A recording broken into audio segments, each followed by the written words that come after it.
was a headline on the Drudge Report. Listen to this. This is very interesting. A friend of mine made me aware of this.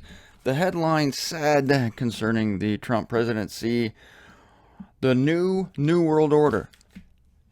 Bingo, that's just what I've been talking to you about. The new world order. Good morning, everyone. It's another week of the Revelation series. And yeah, I'm moving on.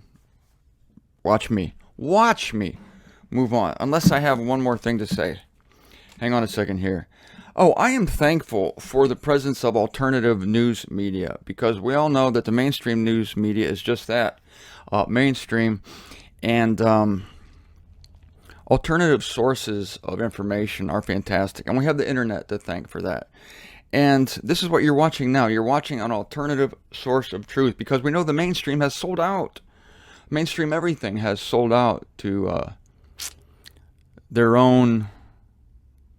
Well, let's put it this way. Satan wants to get his message out to as many people as possible.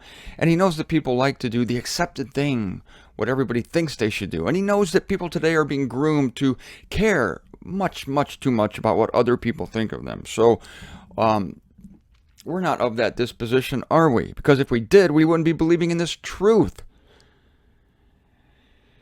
We're out of step with the whole world, and so any source of news or source of spiritual truth that is also out of step with the mainstream world marching lockstep, then it's a good thing. And I'm thankful for the internet.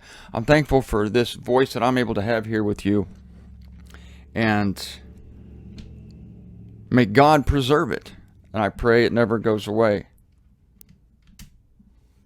It's part of this day. The internet has its downfalls.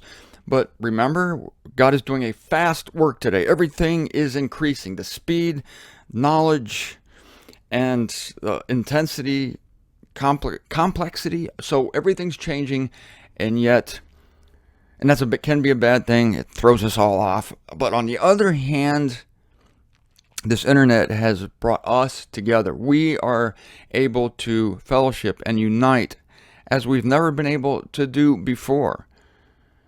And God has provided this as a mercy to us. Because I think back in the day, before all this crazy technology came about, I think that the days were not yet in that extremity that we see today. Paul prophesied about in the last days, perilous periods will be present. Well, it's gotten worse and worse by the month, by the year, by the day even, because it's exponential increase. So back in the day, even like in the 50s, the 30s, 40s, 50s, this truth was out there, but there were larger groups of people. I mean, I look at Unsearchable Riches magazine. I look at issues of that magazine from the 20s and the 30s and the 40s, and there were gigantic meetings. There were evangelists in this truth. I hate to use that word evangelist almost, because you instantly think of Benny Hinn or Joel Osteen. No. Real evangelists who had the evangel. To me, that's the number one qualification of an evangelist, is to have the evangel. And these people were all over the place. They're having meetings with 200, 300 people, even here in Florida. There's a guy named Adlai Lowdy who wrote a book called God's Aeonian Purpose. And he was traveling throughout Florida. He might have had his headquarters in Lake City. I'm not sure, but he had a church for the love of God. The man had a church in Fairview, South Carolina. And I've taught there. I mean, I'd never met Adlai Lowdy. He died before I came into this truth. He died in late 60s, I think. But he had a church in South Carolina, and he taught this stuff. I mean, he was plugged into A.E. Nock. And actually, Mr. Lowdy was not a great writer, but Mr. Nock edited his stuff and made it look great. And he has a book called God's Aeonian Purpose, which you can get at concordant.org. It's a great resource. It covers just about everything. Of course, I don't believe... There's one thing I disagree with Mr. Lowdy about, and that's the snatching away of the body of Christ. Mr. Lowdy tends to mirror the mainstream Christian idea that the snatching away is going to be millions of people flying off into space and leaving a train wreck in its wake. Planes crashing, cars crashing, buses with school children. The driver is a believer. Of course, the school bus driver is a believer. Crashes, kills everyone on board. Not him, though. He flies off to heaven. This is a ridiculous scenario. This is the Left Behind scenario. It's nuts, because For one thing, Paul brings blessing and peace and life. The circumcision gospel, now we can talk about whole buses being burned up and the inhabitants being killed. Yes, in the circumcision evangel. But Paul leaves a train of blessing wherever he goes. That's right, the Philippian jailer was saved under Paul's ministry, under Paul's evangel. I hate that word ministry too. That sounds hokey. It's just a thing that ministers to you from a minister. I hate that. I did a funeral one time. I've done like 3 or 4 of them. Please don't ask me though, because I don't want to do any more. But I officiated at a funeral, and the funeral director came up to me. I was in a suit, of course, looking spiffy. The funeral director came up to me and he called me Reverend, and I just about, excuse me, Reverend. He had a question to ask about what I was going to say or where I was going to say it at the graveside, and he called me Reverend. People have referred to me as minister. It's like, please, no, I despise these titles. Despise them. I was going to start reading into Revelation 18. Well, we're already into it. In fact, I was reading it a few days ago before the election threw us all for a loop, and I ended up ending around verse 5, so I'm going to begin with verse 6, and I'm going to wing it through the rest of this book. Then we'll touch on what Enoch has to say, and then guess what? We're in chapter 19, and we're moving along. But right now, on a personal note, this is a personal note now, and do you remember, I think it was 2 weeks ago, I was talking about the fellowship that Christ has with God, and God longed for fellowship, which is why he created Christ. He did. Christ is called the firstborn of the creation of God. And then from Christ comes humanity. And Christ has a many-membered body. And Christ longs for fellowship. He misses us. He's coming to get us. And the physical analogy I gave on this earth that we can see every day is a man and a woman. And of course the prototype there is Adam and Eve. And I told you how my life is really lacking in that department, because God put this need in me to have a helper and a female companion to go through this life with me, to love me, and someone whom I can love, because I have a great capacity to love, and this is really missing in my life. And people say, Martin, you just have to toughen up, be alone, just be alone. Can I do that? Yes, I could be alone the rest of my life. I could, but life doesn't go well for me when I'm in that position. I mean, I'm going to do this work no matter what. I told you that. You have no worries there. But it's not good for a man to be alone. This is what I tell these people. Look, I didn't say this. It's in Genesis. Look, God said it's not good for a man to be alone. Now, my apostle, the Apostle Paul, says ideally it'd be great. Don't touch a woman, Paul says. It's ideal for a man not to touch a woman. Okay, what's plan B? Do you have another option there? And he says, yeah, well, if you need to be with somebody, then be with somebody. You're not sinning. All right. Well, I'd like to explore that area. And I'm talking to you about that now because I'm taking applications. Sure, why not? And I don't know how else to do it, because I really need someone who gets this truth. I want someone who I can discuss these things with and read scripture with, and somebody who gets it and who gets me and who understands that we're on the Titanic, but who wouldn't mind, sampling the hors d'oeuvres on the Titanic while it's sinking. I mean, it's sinking, but let's have fun while it's sinking. I say get on the lifeboat. That's true. Okay, so let me retract a little bit. We're on the Titanic. I said get on the lifeboat. All right. Maybe we can find one of the nicer lifeboats and bring some snacks from the Titanic. This is my plan. Let's bring some snacks from the Titanic, some good snacks. As long as everything's being, tilting at a 40-degree angle, let's go up into the first class section. Let's go hang out by the grand stairway while we can, and maybe find some classy hors d'oeuvres, some great hors d'oeuvres.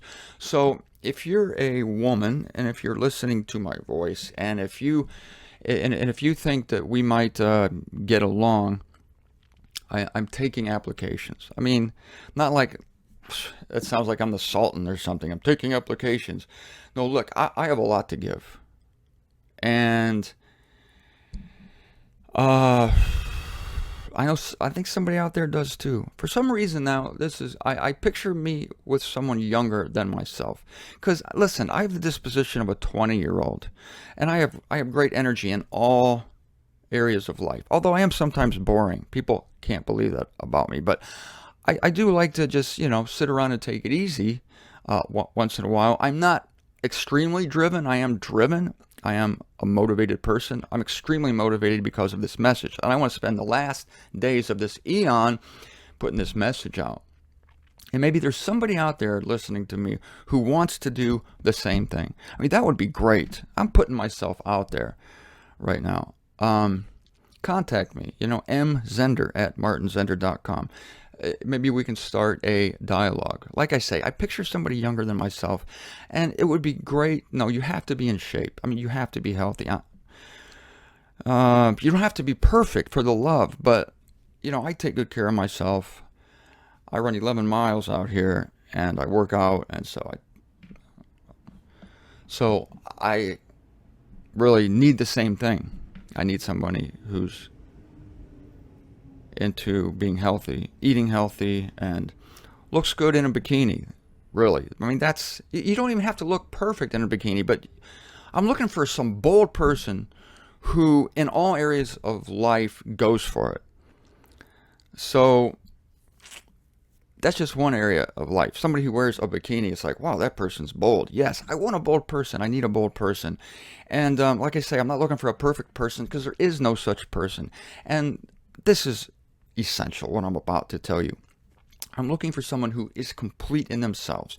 The problem is sometimes women tend to put me on a pedestal, and women in this circle, they think that I am going to be the be-all, end-all. They're not just looking for, say, a man or a husband. They're looking also for a father.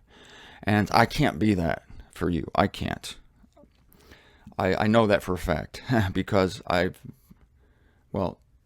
never mind. But I need someone who's secure in themselves, who knows who they are, who can stand on their own, because a relationship is about two people able to stand on their own, right? They have to be able to know who they are and not look to another person to validate them. That's it. I mean, I am already validated. I like myself. I amuse myself. I love myself. I had great parents. That's why. Now, listen, I feel so bad for women who have been sexually abused, who have had absent fathers, and who have this void inside of them. I feel for you. I really do. And it's a horrible situation. I feel like I'm a rare person because my parents were so great. But if you have this void in your life, I'm not for you. I'm not your man. I'm not Mr. Perfect. I mean, sure, I'd love to be respected and loved for my work. I do. But I'm not going to complete you. I know it's a great line from the movie, the Tom Cruise movie with, I was going to say Eleanor Roosevelt. Why can't I think of her name? Jerry Maguire. Yes, you complete me. Well, for a man, this is true because we're actually lacking. So I will say this. I believe for a man, this is true. A woman completes a man. And in a sense, a man completes a woman. But I think a woman more completes a man. I have a theory about the sexes. Let me know what you think. And this isn't a theory. It's a fact. But I still want to know what you think. Men need women. We need you a lot more than you need us. It seems to me. I don't know.